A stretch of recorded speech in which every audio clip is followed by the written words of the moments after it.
Hello, I am in the warehouse at the moment and I am just going through some prices and sorting out some listings that aren't selling very well.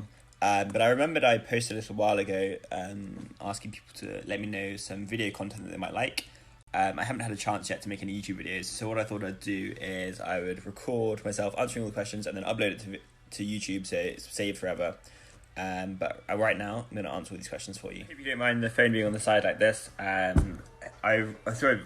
little sidetrack. I saw Gary Vaynerchuk say how to start making more YouTube videos, and the best way to do it is just create and document what you're doing. And a tip he suggested was using your Instagram stories and then uploading your Instagram whole story onto YouTube. So that's why my phone is on the side, and that's what I'm going to try and do. So the first question that I've been asked is how I got into reselling or how I started reselling. Quite a complicated way of I didn't mean to ever start reselling. I always knew about reselling through eBay, but I never knew about reselling through Amazon. Long story short, I had a different company before I started selling on Amazon. I still own the company, but it didn't do very well. I was selling to large retailers, the post office, big stores, sort of supplying hundreds and hundreds of stores. However, the big shops, they were just screwing me over with prices and returns. And they actually damaged a lot of my goods and they wouldn't pay for it, so I was almost bankrupt. And I was looking for other places to sell my product, and I started selling it on Amazon. The sales were great, and I thought, if I can sell my product, can I sell other people's products? And then kind of from there, I spent about £1,000 on a credit card, and kind of grew from there. Well, that's over 3 years ago now, and I haven't looked back since. This is all I do. I have a few other little projects I work on, but this is my main source of income. By the way, if you have any questions as I'm going along, send me a message and I'll try and answer them at the end of the videos. But the next question is, my screen's just gone blank. What does it say? Where to find good wholesale and bulk deals. I wish I could share everything that I knew about this, but then if I shared everything I knew about this, I wouldn't have those great deals for myself. Just building relationships with people. Look online, everything's online. Just building relationships with people. Be honest, be upfront. And then hopefully you can find some deals that way. But bulk deals are good for me. That's what I kind of mainly focus on doing.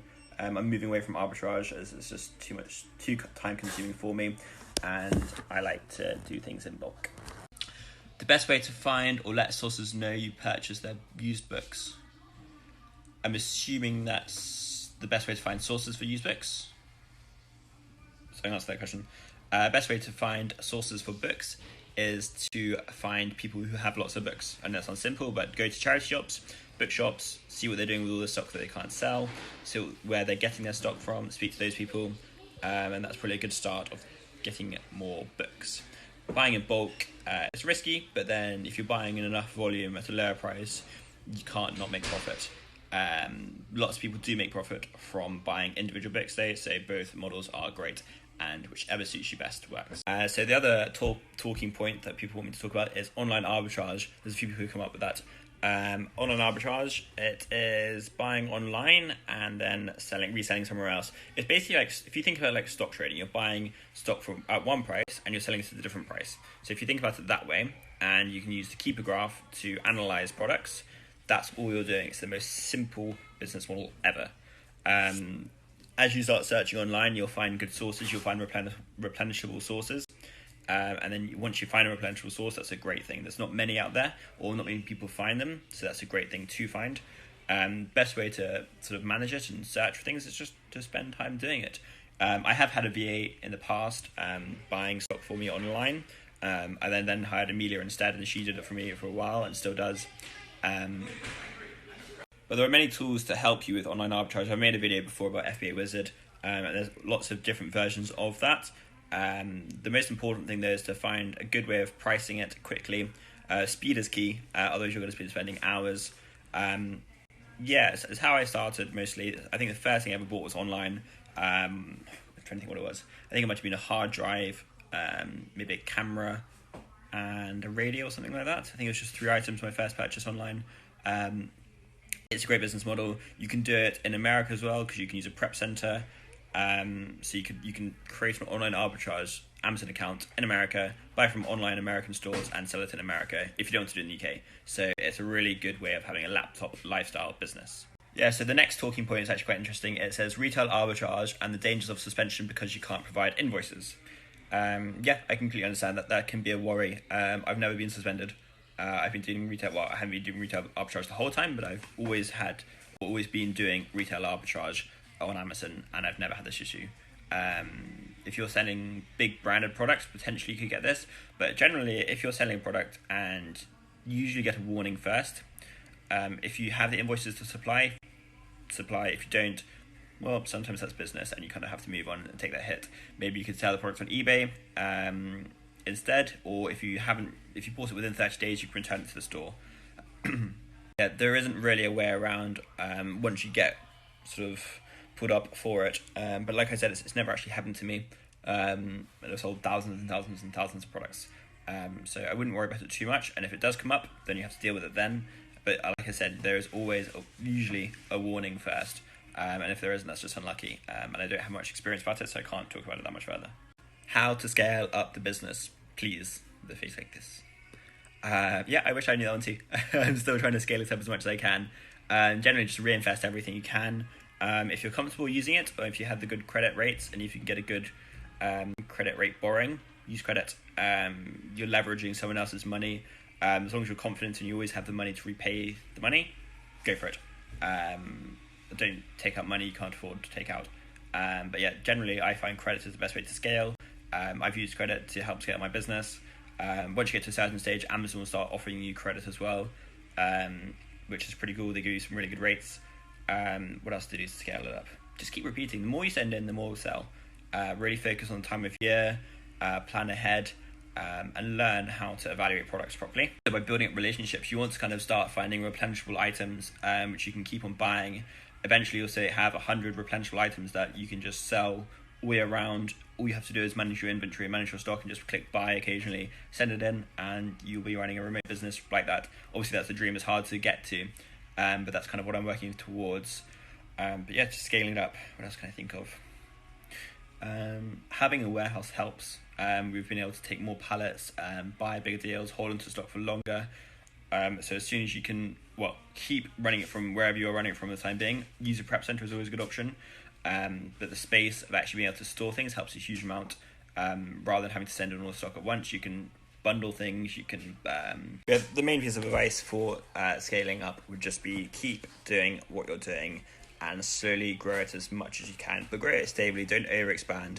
And you will eventually become successful on Amazon. There's plenty of products, there's plenty of growth potential on Amazon, so don't worry. The next topic is sourcing.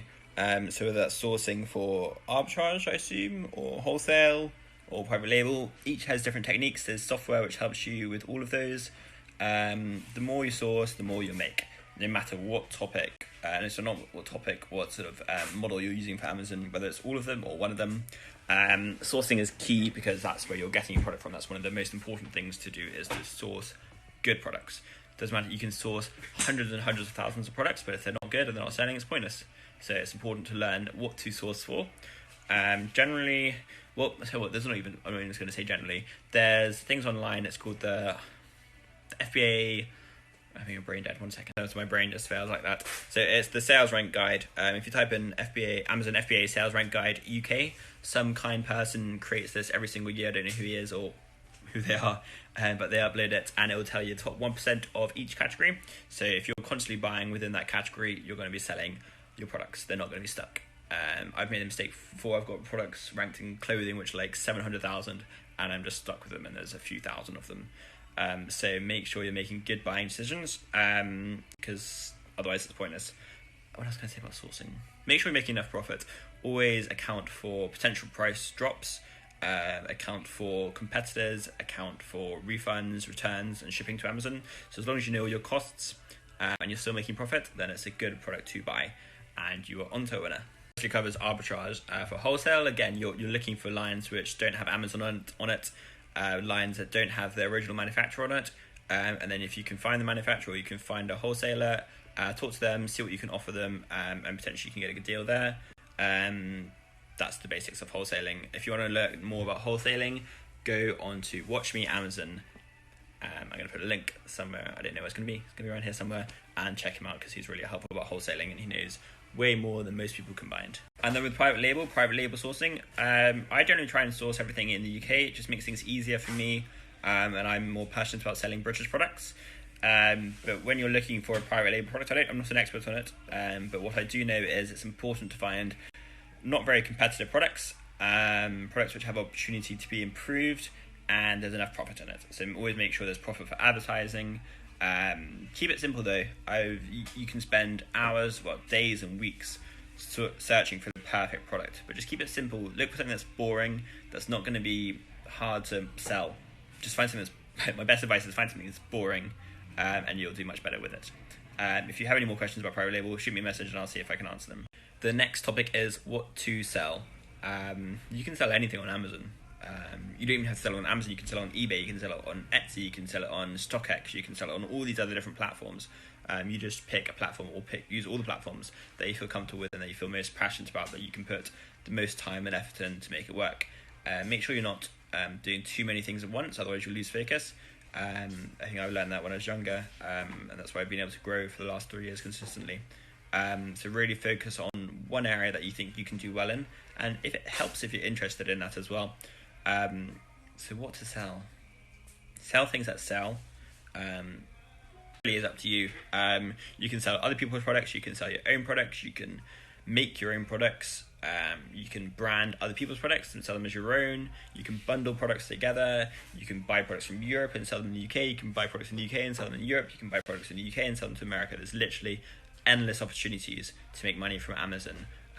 Any platform, there's opportunity to make money. So find something that you're interested in, and find or even not even have to be that interested, just find a model that you want to do and then stick to it and work your so if you just work hard at that single business model, if you can manage 2 business models, do it, but just focus on what you think is going to make you the most, and that's the best way to focus. Not best way to focus, that's the best way to become successful doing what you're doing. I hope that helps. If you have any questions or anything, let me know. As I said, I'm going to post this on YouTube as well, so if you want to follow me on YouTube, that'd be great.